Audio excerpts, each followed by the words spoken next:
Welcome back. I'm an emergency doctor actively working at the emergency department of my hospital. In this Doctor's Corner series, we'll dive into lesser-known approaches and hidden strategies to help the people with critical illnesses. You can subscribe if you want to learn the latest news and healthy solutions about your health. Family, listen closely. When we talk about obesity, do not reduce it to eating too much. Do not shame the body. Do not simplify a complex medical condition into a character judgment. Obesity is a chronic metabolic disease, and excess body fat can drive inflammation, insulin resistance, high blood pressure, fatty liver disease, sleep apnea, joint damage, and cardiovascular risk. Why does this matter? Because if the condition is biological, then the response must also be biological, structured, and intelligent. Now ask yourself, if food can push the body toward fat storage, can food also help guide the body back toward metabolic control? Yes, but only when we choose foods that work with hunger, hormones, muscle, blood sugar, and inflammation. That is where fish meat becomes powerful. Do not think of fish as just a lighter meat. Think of it as a metabolic tool, high-quality protein, generally low-saturated fat, rich in omega-3 fats when the fish is fatty, and packed with nutrients like vitamin D, vitamin B12, iodine, selenium, zinc, and choline. So today, do not simply hear eat fish. Hear the deeper instruction. Replace, regulate, protect, and repeat. Replace heavier, calorie-dense meats with fish. Regulate appetite with protein. Protect the heart with omega-3 rich seafood. Repeat the pattern often enough for the body to notice. Why fish meat? How can it help with obesity? Let us build the answer step by step. First, understand the central battlefield, appetite. Most people trying to lose weight do not fail because they lack desire. They struggle because hunger is biologically defended. The body notices calorie restriction and responds by increasing hunger signals, reducing comfort, and pushing the person back toward familiar high-calorie foods. So do not fight hunger with willpower alone. Feed the body in a way that lowers the pressure. Fish meat helps because it delivers complete protein with relatively modest calories, especially when you choose cod, haddock, pollock, tilapia, trout, tuna, sardines, or salmon in controlled portions. Protein slows gastric emptying, supports satiety, protects lean muscle during weight reduction, and helps people feel that a meal is complete. Why is this important? Because obesity treatment is not only about less food, it is about better control over the next meal, the next craving, and the next evening snack. Now look at the clinical signal. In an 8-week dietary intervention involving young adults with overweight or obesity, researchers tested energy-restricted diets with different amounts of cod. The group eating 150 grams of cod 5 times per week lost about 1.7 kilograms more than the group eating no seafood, even though the diets were designed to be comparable in calories. That detail matters. It suggests that fish may do more than simply fit into a diet. It may improve the diet's performance through satiety, food replacement, and metabolic effects. Ask the key question: how should you use this information? Do this. Make fish the center of the plate 3 to 5 times per week if your culture, budget, and health status allow it. Keep the portion clear, about the size of your palm, usually 3 to 5 ounces cooked. Pair it with vegetables and a high-fiber carbohydrate such as beans, lentils, brown rice, oats, quinoa, or sweet potato. Do not pair fish with deep-fried batter, heavy cream sauces, unlimited fries, or sugary drinks and then expect biology to cooperate. Second, use fish as a replacement strategy, not an addition strategy. This is crucial. If someone eats the same meals as before and simply adds fish on top, the calorie load may rise. But if fish replaces processed meat, fatty cuts of red meat, fried chicken, sausage, bacon, or large fast food meals, the whole meal pattern changes. Why? Because many fish meals provide protein with less saturated fat and fewer calories than common meat-heavy meals. The American Heart Association specifically notes that fish is a good protein source and is not high in saturated fat compared with fatty meat products, and it recommends 2 servings of fish per week, especially fatty fish. So give yourself a command: replace dinner before you restrict dinner. Replace the heaviest protein on the plate with grilled salmon, baked cod, sardines with salad, tuna with beans, trout with vegetables, or shrimp with a high-fiber grain bowl. How does this help? It lowers calorie density while keeping the meal satisfying. It changes the eating environment without making the person feel punished. Third, respect the omega-3 pathway. Fatty fish, such as salmon, sardines, anchovies, herring, trout, mackerel, oysters, and mussels, contains EPA and DHA, the long-chain omega-3 fats most discussed in cardiovascular nutrition. These fats are not weight loss drugs. Say that clearly. Do not oversell them. But they can support the cardiometabolic terrain that obesity often damages. Triglycerides, inflammation, blood vessel function, and heart risk. The American Heart Association reports that regular fish and seafood intake is consistently associated with lower cardiovascular disease risk. Why is heart protection part of an obesity talk? Because obesity rarely travels alone. It often arrives with high triglycerides, elevated blood pressure, insulin resistance, fatty liver, and low-grade inflammation. A person may look at the scale and think, I only need to lose pounds, but the body is also asking, can you reduce the metabolic fire?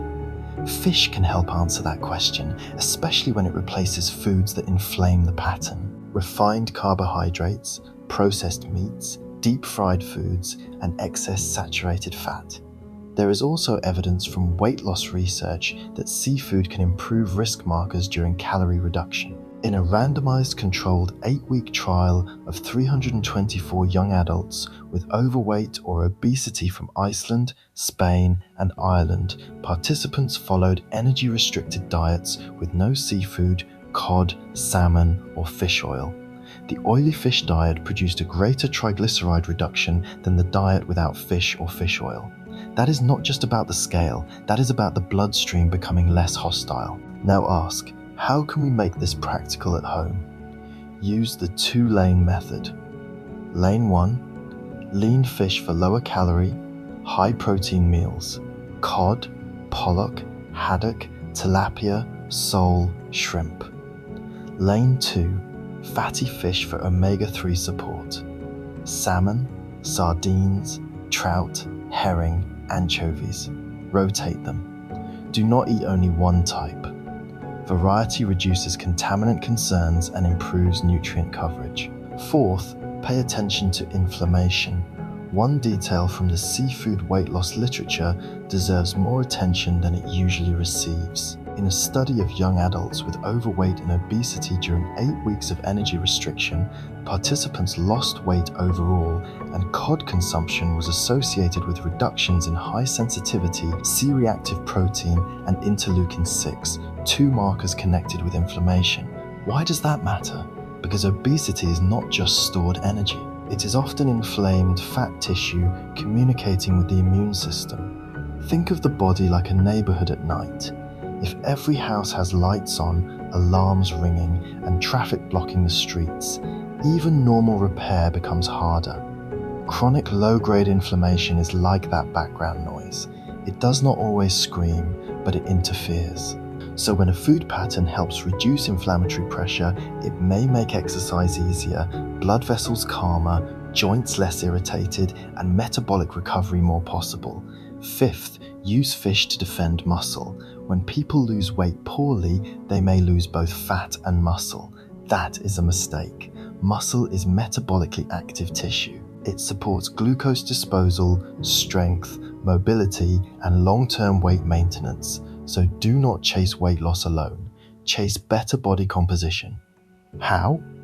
Eat adequate protein, train the muscles, walk daily, and use fish as one of the main protein anchors. Give this instruction clearly. If you are reducing calories, place protein at breakfast, lunch, and dinner. Use fish at lunch or dinner several times per week.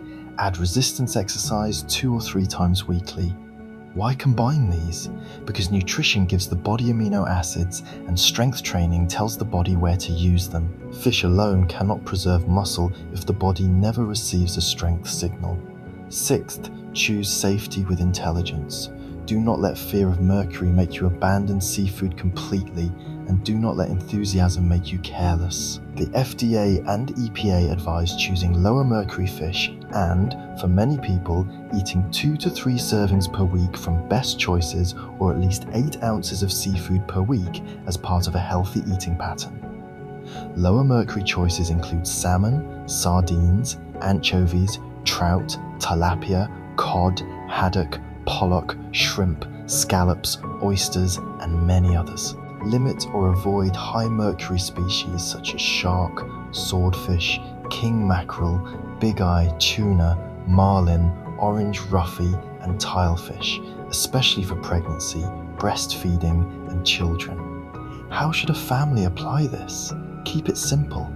Buy canned sardines, salmon, or tuna packed in water or olive oil. Keep frozen cod or pollock in the freezer.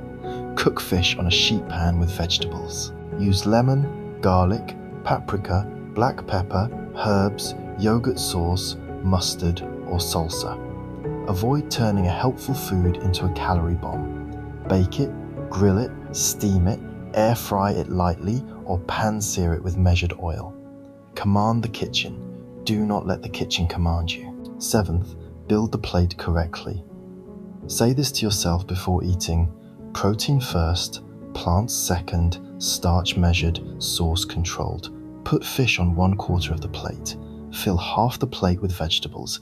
Add a measured portion of whole food carbohydrate if needed. Include healthy fat, but measure it. Why? Because olive oil, avocado, and nuts are healthy, but they are still calorie dense. A healthful meal can still become too large. Here is a simple day: eggs or Greek yogurt in the morning, a salmon salad or tuna and bean bowl at lunch, cod with roasted vegetables and lentils at dinner. If hunger appears at night, do not panic.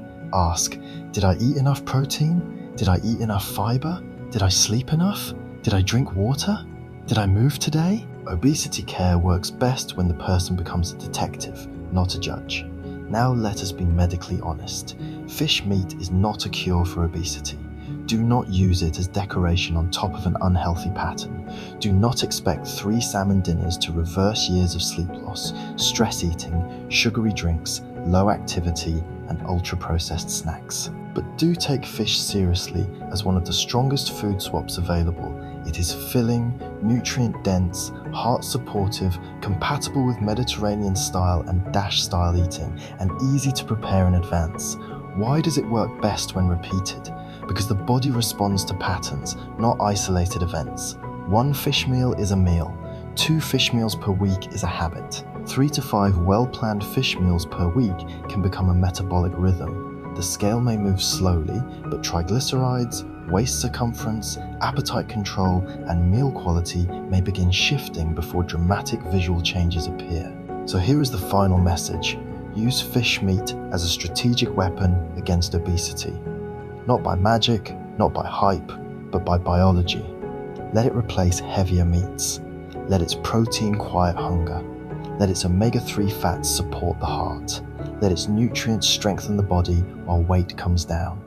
Let its simplicity make healthy eating feel possible on a regular weekday, not only during a perfect week. Ask yourself tonight, what meal can I replace? How can I cook fish without frying it? Why not prepare 2 portions at once, 1 for dinner and 1 for tomorrow? Start small, but start deliberately.